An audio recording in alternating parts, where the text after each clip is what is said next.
Pacto de Punto Fijo, la traición al pueblo.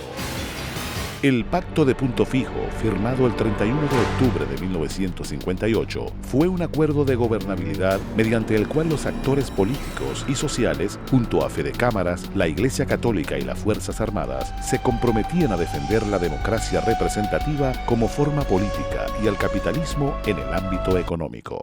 El 23 de enero de 1958 es un punto de inflexión. Se reactiva una dinámica política que estaba proscrita en la dictadura. Se reactiva todo lo que es el movimiento de los medios de comunicación, la opinión pública, la libertad de expresión.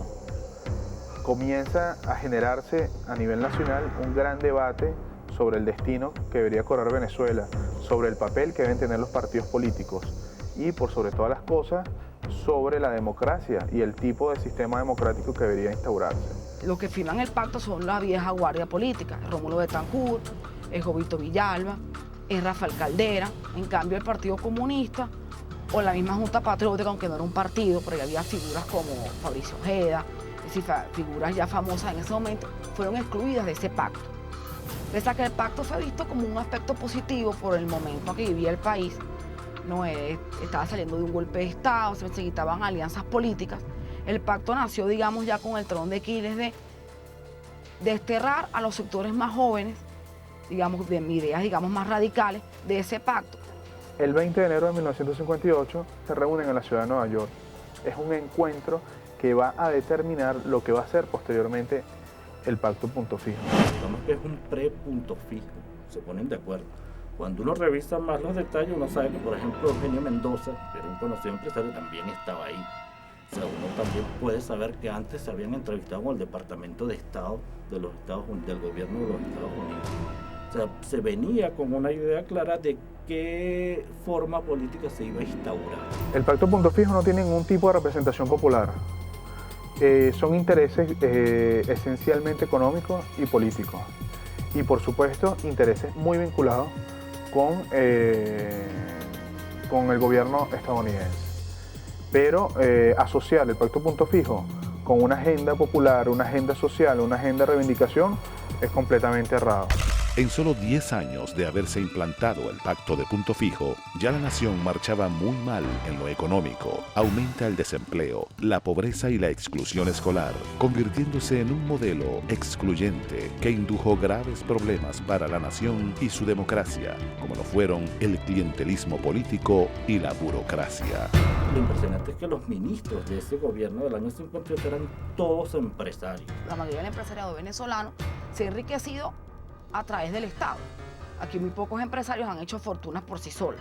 Al ser Fedecámaras uno de los firmantes de Punto Fijo, es que ellos lo que están entendiendo es que ellos son los que van a recibir la mayor tajada de la renta petrolera para que este país progrese. Y a lo que asistimos, y yo creo que es que son 20 años después, que es la gran Venezuela, el primer gobierno de Carlos Andrés Pérez, es la locura saudita. Un sector privilegiado económicamente, empresarios de la nada, que solo se dedicaban a los servicios, que no creaban riqueza ni trabajo, lograron unos niveles de vida impresionantes a costa de la gran mayoría de los sectores populares.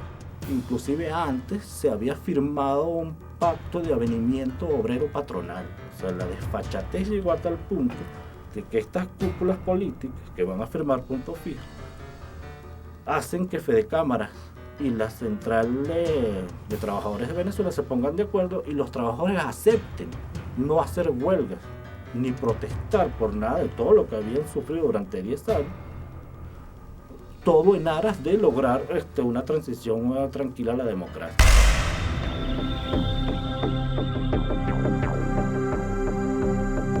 El punto fijismo no tuvo la capacidad de reinventarse, de transformarse y de realmente hacer las reformas que se le pedían.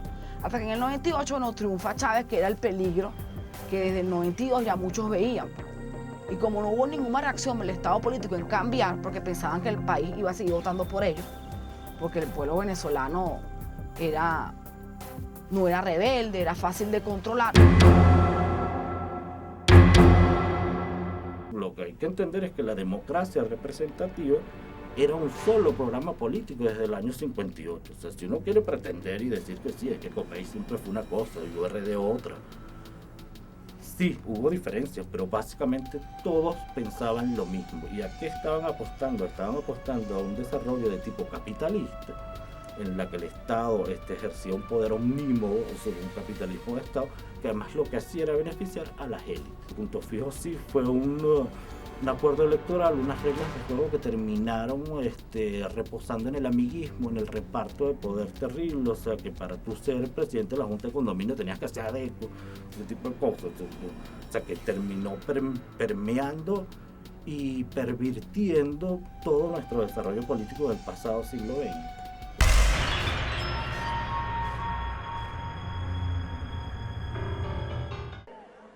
La última dictadura en Venezuela fue la dictadura del Pacto de Punto Fijo, que cayó, vamos a ponerle la fecha, aquel 6 de diciembre del año 1998, cuando la mayoría del pueblo de ustedes eligió a este soldado para la presidencia de la República.